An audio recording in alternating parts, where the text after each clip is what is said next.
On June 13, 2025, the Middle East awoke to chaos. Air raid sirens blared across Israel, but this time the threat was far greater than a single rocket. Israeli warplanes under the codename Khalavi, Rising Lion, struck deep inside Iran, targeting the Natanz uranium enrichment facility and key military sites near Tehran. This was no covert operation. It was a bold, public assault on Iran's nuclear ambitions. Israel's message was clear. Diplomacy had failed, and it would not wait for Iran to cross the nuclear threshold. The world watched in shock as the region's two superpowers collided openly for the first time.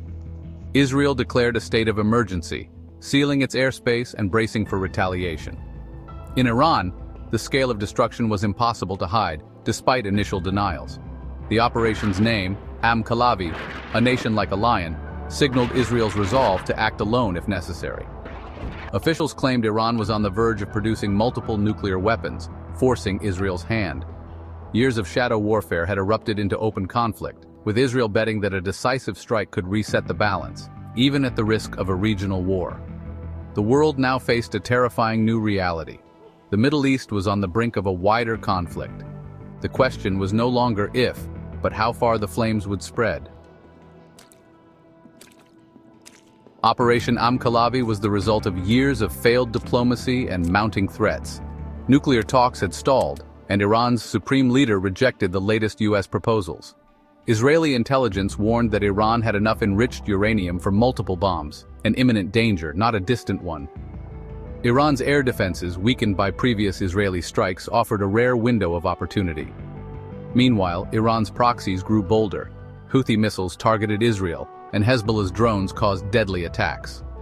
Israeli leaders saw a coordinated ring of fire strategy closing in. The Begin Doctrine, Israel's vow to prevent hostile neighbors from acquiring nuclear weapons, guided their decision.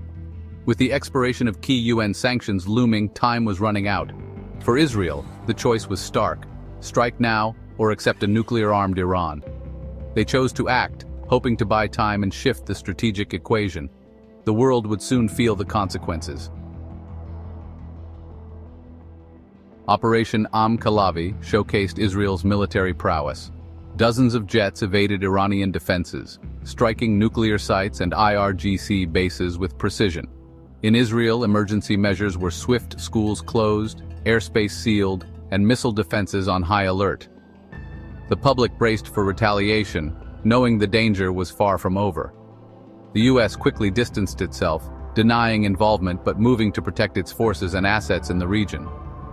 American military families were evacuated, and naval forces repositioned to deter escalation. Global markets reacted instantly. Oil prices surged, stocks tumbled, and economic uncertainty spread. The strike was not just a military gamble, it threatened to destabilize the global economy. The world's attention shifted to the Middle East, fearing the next move. The region held its breath, waiting for Iran's response.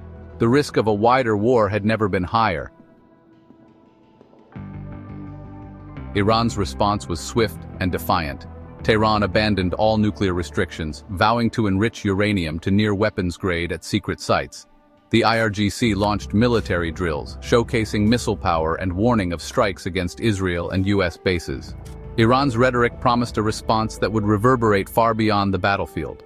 The real danger, Iran's network of proxies, Hezbollah, the Houthis, and militias in Iraq and Syria, stood ready to ignite multiple fronts. A single missile or rocket could trigger a regional war, drawing in the U.S. and crippling global trade. The situation became a multi-front crisis, with every move risking uncontrollable escalation. Israel's strike had lit fuses across the Middle East. The world watched, uncertain which would burn fastest. The specter of a regional conflagration loomed. The next days would determine if the crisis could be contained or explode. The Israeli strike sent shockwaves through global diplomacy and markets. The UN Security Council met in emergency session, but divisions blocked any real action. Nuclear talks collapsed and years of negotiation unraveled overnight. Western leaders urged restraint, while Russia and China condemned Israel's actions. Oil prices soared, fueling inflation and economic anxiety worldwide. Shipping in the Middle East faced new threats, driving up costs and insurance rates. The world was reminded how quickly a regional conflict can disrupt the global economy. As the dust settled, the Middle East's strategic landscape was transformed. Israel's gamble had unleashed unpredictable forces. The world now waited, holding its breath, to see if the region would step back from the brink or plunge into a war no one could win.